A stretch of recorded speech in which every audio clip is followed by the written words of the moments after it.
جب کوئی انسان استغفر اللہ کہتا ہے تو اس کے جواب میں اللہ تبارک و تعالیٰ کیا فرماتا ہے؟ استغفر اللہ پڑھتے وقت بندے کے ساتھ ہوتا کیا ہے؟ کہیں آپ یہ غلطی تو نہیں کرتے؟ بسم اللہ الرحمن الرحیم۔ السلام علیکم محترم ناظرین، تمام تعریفیں اللہ تبارک و تعالیٰ کے لیے جو بڑا مہربان نہایت رحم کرنے والا ہے۔ کروڑ خواہ درود آقائے دو جہاں نبی مہربان محمد مصطفیٰ صلی اللہ علیہ وسلم پر، آپ کی آل و اولاد پر، آپ کے تمام اصحاب پر۔ اللہ تعالیٰ مغفرت فرمائے آپ کی، میری اور ساری امت کے مسلمانوں کی، آمین۔ محترم ناظرین، جو کوئی بھی استغفار کو لازم پکڑ لے، اللہ تعالیٰ اس کے لیے ہر تنگی میں آسانی اور ہر غم سے دوری کا سامان پیدا فرماتا ہے، اور اسے ایسی ایسی جگہوں سے رزق نصیب فرماتا ہے کہ جہاں سے کبھی اس کو گمان ہی نہیں ہوا ہو۔ استغفار یا استغفر اللہ ایک بہت ہی مجرب ترین اور محبوب ترین کلمہ ہے، جو کہ اللہ رب العزت کی رحمت کو بہت قریب لاتا ہے اور انسان کے اعمال نامے کو ہلکا کرنے کے ساتھ ساتھ اسے بے شمار برکتوں اور فضیلتوں کا باعث بھی بنا دیتا ہے۔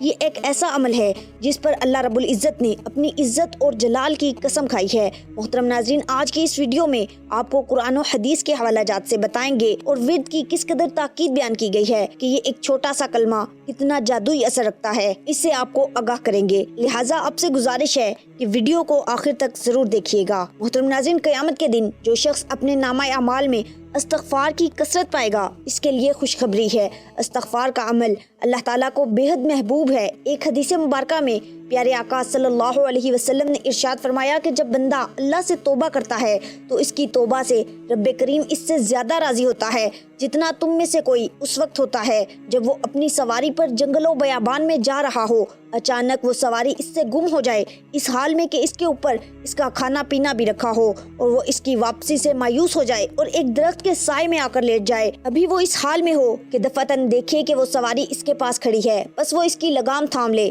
پھر مسرت و شادمانی کے عالم میں یہ کہہ بیٹھے، اے اللہ، آپ میرے بندے اور میں آپ کا رب، یعنی خوشی کے باعث غلط جملہ بولے۔ حضور نبی کریم صلی اللہ علیہ وسلم نے اپنے مبارک عمل سے بھی امت کو استغفار کی طرف متوجہ فرمایا ہے۔ ایک حدیث نبوی صلی اللہ علیہ وسلم میں ارشاد فرمایا، اے لوگو، اللہ کے سامنے توبہ کرو، بے شک میں بھی دن میں 100 مرتبہ توبہ کرتا ہوں۔ حضرت عبداللہ بن عمر رضی اللہ تعالیٰ عنہ فرماتے ہیں کہ ہم ایک مجلس میں آپ صلی اللہ علیہ وسلم سے 100 مرتبہ استغفار کا یہ پڑھنا شمار کیا کرتے تھے۔ بعض لوگ یہ کہتے سنائی دیتے ہیں کہ ہم توبہ کے باوجود گناہوں سے باز نہیں آ رہے، تو پھر ایسی توبہ کا بھلا کیا فائدہ، ایسے استغفار کا ہمیں کیا فائدہ؟ حضرت محمد صلی اللہ علیہ وسلم کا ارشاد ہے کہ جو شخص استغفار کرتا رہے اسے گناہوں پر اصرار کرنے والا نہیں سمجھا جائے گا، اگرچہ دن میں 70 مرتبہ وہ اس گناہ کا ارتکاب کیوں نہ کرے۔ محترم ناظرین، ذکر کردہ حدیث مبارکہ کی تشریح میں علماء کرام فرماتے ہیں کہ گناہ پر اصرار کرنے والا وہ ہے جو استغفار نہ کرے اور گناہ پر شرمندہ بھی نہ ہو۔ ابن ملک رحمۃ اللہ علیہ فرماتے ہیں کہ جو کوئی مصیبت اور گناہ کا کام کرے گا اور اس کے بعد استغفار کر لے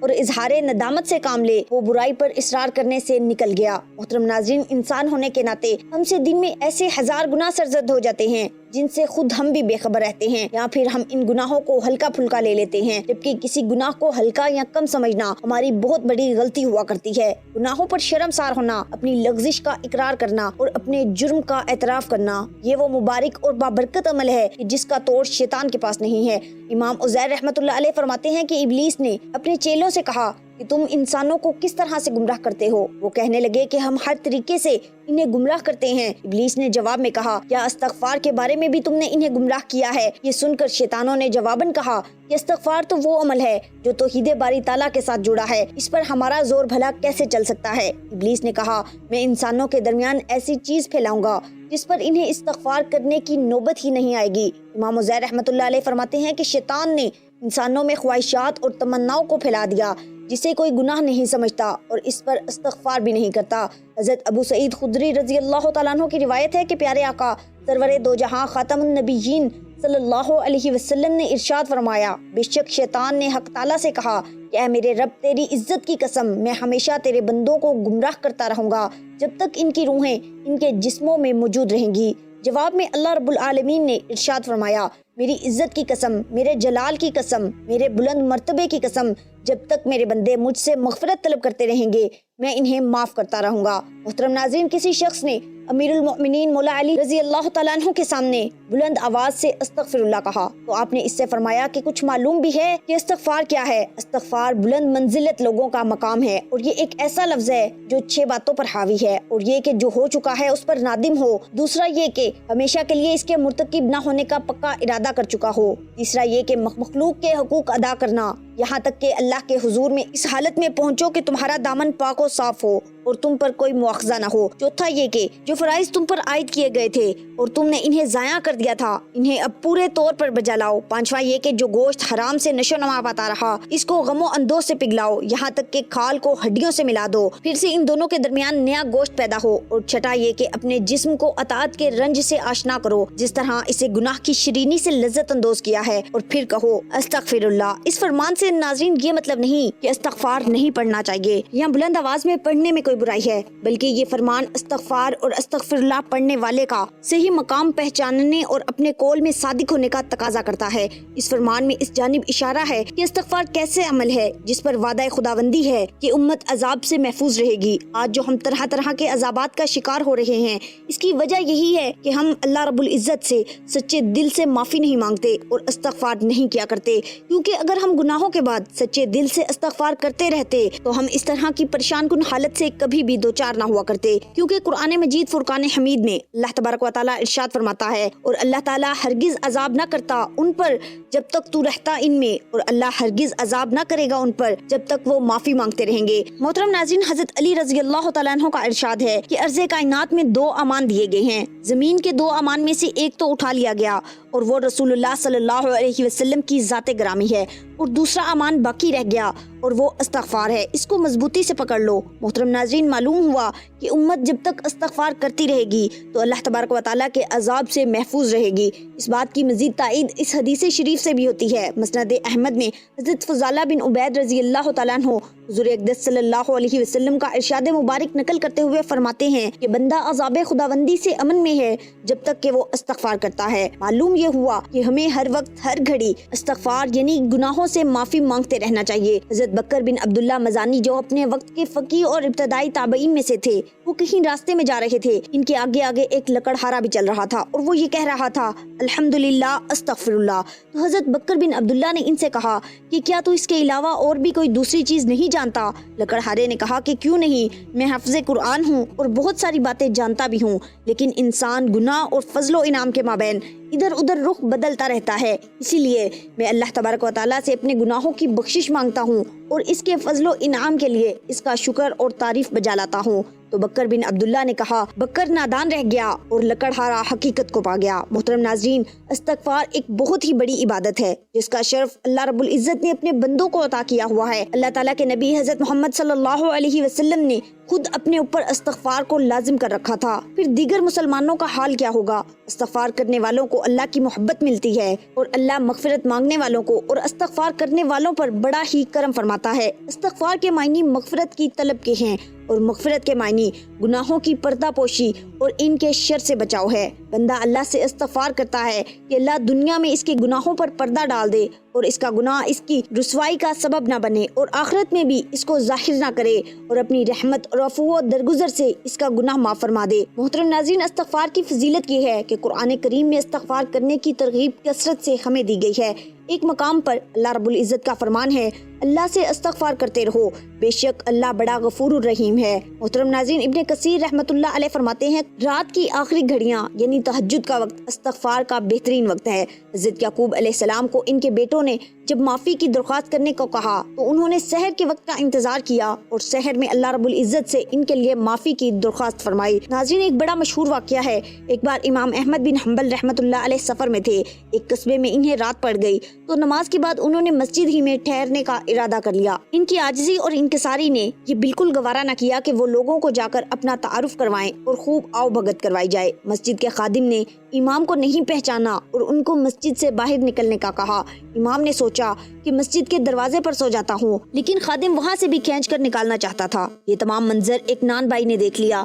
جو مسجد کے قریب ہی میں تھا۔ اس نان بھائی نے امام صاحب کو اپنے گھر رات گزارنے کی پیشکش کر دی، جبکہ وہ امام صاحب کو بالکل بھی نہیں جانتے تھے۔ امام صاحب اس کے گھر تشریف لے گئے، دیکھا کہ نان بھائی کام کے دوران بھی کثرت سے استغفر اللہ کر رہا ہے۔ امام صاحب نے استفسار کیا، تمہیں اس قدر استغفار کرنے کا کبھی پھل بھی ملا ہے؟ یہ سن کر نان بھائی نے جواب دیا، میں نے جو بھی مانگا اللہ مالک الملک ہے اور اللہ نے مجھے عطا بھی کیا، ہاں بس ایک دعا ہے جو ابھی تک قبول نہیں ہوئی۔ امام صاحب نے معلوم کیا کہ بھلا وہ کون سی دعا ہے جو قبول نہیں ہوئی؟ تو نان بھائی کہنے لگا، میرے دل میں کچھ دنوں سے ایک خواہش میں چل رہی ہے کہ امام احمد بن حنبل رحمت اللہ علیہ سے ملنے کا شرف ہو جائے۔ یہ سننا تھا تو امام احمد بن حنبل رحمت اللہ علیہ فرمانے لگے کہ میں ہی احمد بن حنبل ہوں، اللہ نے نہ صرف تمہاری دعا سنی بلکہ مجھے تمہارے دروازے تک کھینچ لایا ہے۔ ایک اور روایت ہے کہ حضرت حسن بصری رحمت اللہ علیہ سے کسی نے قحط سالی کی شکایت کی، فرمایا کہ استغفار کیا کرو۔ دوسرے نے آ کر تنگ دستی کی شکایت کی تو اس کو بھی فرمایا استغفار کیا کرو۔ تیسرا آدمی آیا، اس نے کہا کہ اولاد نہیں ہے تو فرمایا کہ استغفار کیا کرو۔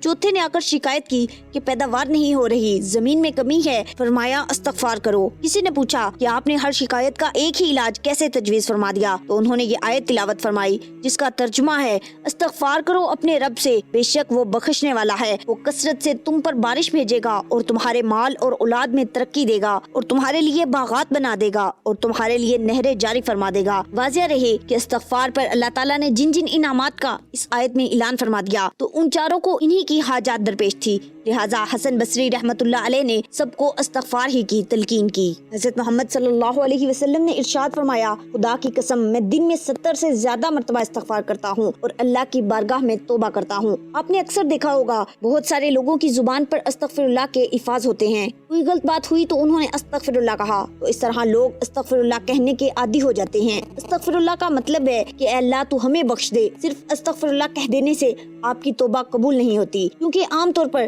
جو لوگ استغفر اللہ کہتے ہیں وہ ان کی زبان پر رٹے ہوئے الفاظ ہوتے ہیں، تو استغفر اللہ ان کی عادت میں بھی ہے، تو عادت میں ہونے کی وجہ سے اگر انسان استغفر اللہ بول رہا ہے تو اس سے اس کے گناہوں کی بخشش نہیں ہوگی۔ آپ صلی اللہ علیہ وسلم نے فرمایا، گناہوں پہ شرمندہ ہونا توبہ ہے، اور جب کوئی انسان اللہ کی بارگاہ میں توبہ کرتا ہے تو اللہ تعالیٰ 7ویں آسمان سے پہلے آسمان پر آ کر ایک خاص نگاہ ڈالتا ہے، ایک توجہ فرماتا ہے اور بندے سے کہتا ہے، اے میرے بندے آؤ، میں کب سے تیرے انتظار میں تھا، لوٹ آؤ اپنے رب کی طرف، مرضی کی طرف لوٹ آؤ، اپنے رب سے معافی مانگ لو۔ ایک جگہ ارشاد باری تعالیٰ ہے، اے لوگو ایسی جنت کی طرف دوڑو جس کی چوڑائی اور لمبائی زمین و آسمان کے برابر ہے، اپنے رب کی مغفرت کی طرف دوڑو۔ تو اس لیے جب کوئی بندہ اللہ تعالیٰ کے سامنے توبہ کرتا ہے یا استغفر اللہ پڑھتا ہے تو اللہ تعالیٰ 70 مرتبہ جواب میں اس کو لبیک کہتا ہے۔ ایک شخص تھا جو 70 سال تک یا سنم یا سنم یا سنم کہتا رہا، اپنے معبودوں کو پکارتا رہا، تو ایک مرتبہ اس کی زبان پھسلی اور اس کی زبان سے یا سنم کی جگہ یا سمد نکل گیا۔ یا سمد اللہ تبارک و تعالیٰ کا صفاتی نام ہے جس کا معنی ہے بے نیاز، تو اللہ تعالیٰ نے 70 مرتبہ اس کے جواب میں لبیک کہا۔ ایک اور روایت میں آتا ہے کہ 70,000 دفعہ اللہ تعالیٰ نے لبیک کہا، یعنی اے میرے بندے تیرا رب حاضر ہے، بول تو کیا چاہتا ہے؟ تو فرشتوں نے کہا، مولا یہ بندہ تجھے نہیں پکار رہا، یہ تو یا سنم کہہ رہا تھا، دھوکے سے اس کی زبان سے تیرا نام نکلا، بلکہ یہ تو تجھے جانتا ہی نہیں، یہ تو ساری زندگی یا سنم کرتا رہا ہے۔ تو اللہ تعالیٰ نے فرمایا، اے فرشتوں خاموش ہو جاؤ، اور فرمایا کہ مجھے معلوم ہے یہ مجھے نہیں پکار رہا، لیکن دھوکے سے ہی صحیح، لیکن اس نے اپنے معبود حقیقی کو پکارا تو ہے، اگر میں نے بھی اس کے سوال پر اس کو جواب نہ دیا تو پھر مجھ میں اور ان میں کیا فرق رہے گا جن کو یہ 70 سال سے پکار رہا ہے۔ اگر کوئی بندہ دھوکے سے بھی رب کو پکارتا ہے تو اللہ رب العزت اس کے لیے ثواب بھی لکھتا ہے اور اس کی طرف متوجہ بھی ہوتا ہے۔ تو اگر ایسے ہی کسی انسان کی زبان پر استغفر اللہ رہتا ہے تو یہ بے فائدہ نہیں ہے بلکہ بہت اچھی چیز ہے، اور اگر انسان اس نیت سے استغفر اللہ پڑھے کہ اس نے جو گناہ کیے ہیں ان کی معافی مل جائے تو اس کے تمام گناہوں کو اللہ تعالیٰ معاف فرما دیتا ہے۔ اور جو بندہ اپنے اوپر استغفار کو لازم کر لے، اللہ پاک اس کی تمام مشکلوں میں آسانی، ہر غم میں آزادی، اور اسے وہاں سے روزی دے گا جہاں سے اس کا گمان بھی نہ ہوگا۔ استغفار سے دلوں کا زنگ دور ہوتا ہے۔ جب بندہ اپنے گناہوں سے توبہ کرتا ہے تو اللہ کریم لکھنے والے فرشتوں کو اس کے گناہ بھلا دیتا ہے، اسی طرح اس کے اعضاء یعنی ہاتھ پاؤں کو بھی بھلا دیتا ہے اور زمین سے اس کے نشانات بھی مٹا دیتا ہے، یہاں تک کہ قیامت کے دن جب وہ اللہ پاک سے ملے گا تو اللہ پاک کی طرف سے اس کے گناہوں پر کوئی گواہ نہ ہوگا۔ حضرت سیدنا حسن بصری رحمۃ اللہ علیہ کے پاس ایک شخص آیا اور اس نے خشک سالی کی شکایت کی، آپ رحمۃ اللہ علیہ نے اسے استغفار کرنے کا حکم دیا۔ دوسرا شخص آیا، اس نے تنگ دستی کی شکایت کی تو اسے بھی یہی حکم فرمایا۔ پھر تیسرا شخص آیا، اس نے اولاد نہ ہونے کی شکایت کی تو اسے بھی یہی حکم فرمایا۔ پھر چوتھا شخص آیا، اس نے اپنی زمین کی پیداوار کم ہونے کی شکایت کی تو اسے بھی یہی فرمایا۔ حضرت ربیع بن صبیر رحمۃ اللہ علیہ وہاں حاضر تھے، انہوں نے عرض کی کہ آپ کے پاس چند لوگ آئے ہیں اور انہوں نے مختلف حاجتیں پیش کی ہیں، آپ نے سب کو ایک ہی جواب دیا کہ استغفار کرو، تو آپ رحمۃ اللہ علیہ نے ان کے سامنے یہ آیت پڑھی جن میں استغفار کو بارش، مال و اولاد اور باغات کے عطا ہونے کا سبب بتایا گیا ہے،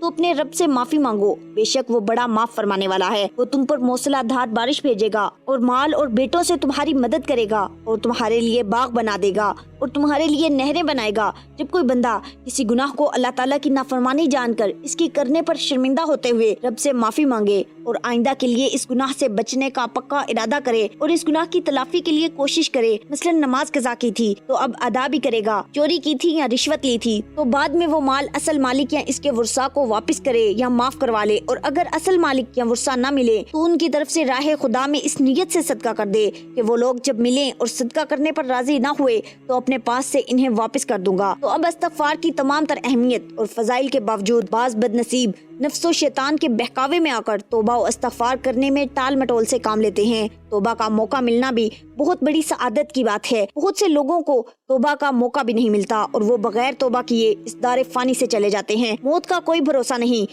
اس لیے ہمیں بھی بکثرت توبہ و استغفار کرنا چاہیے۔ قرآن مجید میں اللہ تبارک و تعالیٰ ارشاد فرماتا ہے، اللہ استغفار کرنے والوں پر رحم کی بارش کرتا ہے اور ان کی طاقت میں اضافہ فرماتا ہے۔ اللہ رب العزت قرآن مجید فرقان حمید میں ایک اور جگہ ارشاد فرماتے ہیں کہ جب نوح علیہ السلام نے اپنی قوم سے کہا اپنے رب سے اپنے گناہ بخشواؤ اور معافی مانگو، وہ یقیناً بڑا بخشنے والا ہے، وہ تم پر آسمان کو خوب برستا ہوا چھوڑ دے گا اور تمہیں خوب پے در پہ مال اور اولاد میں ترقی دے گا اور تمہیں باغات دے گا اور تمہارے لیے نہریں نکال دے گا۔ استغفار اللہ کی خوشنودی کا سب سے بڑا ذریعہ ہے، ہمیں بھی ہر وقت استغفر اللہ کرنے کی عادت ڈالنی چاہیے۔ اس کے علاوہ ہمیں چاہیے کہ ہم ہر وقت اللہ کا ذکر کریں، اللہ کی یاد سب سے بڑی چیز ہے۔ آپ صلی اللہ علیہ وسلم نے فرمایا کہ اٹھتے بیٹھتے چلتے پھرتے اللہ کا ذکر کیا کرو، جو لوگ اللہ کا ذکر کرتے ہیں ان کی مثال زندہ کسی ہے اور جو اللہ کا ذکر نہیں کرتے ان کی مثال مردہ کسی ہے، وہ مردہ ہیں بلکہ مردار ہیں۔ ہماری زبان ہر وقت اللہ کی یاد سے تر رہنی چاہیے، اور جب بندہ اللہ کا ذکر کرتا ہے تو شیطان چونکہ انسان کے دل پر اپنے پنجوں کو ہر وقت بچھائے رکھتا ہے،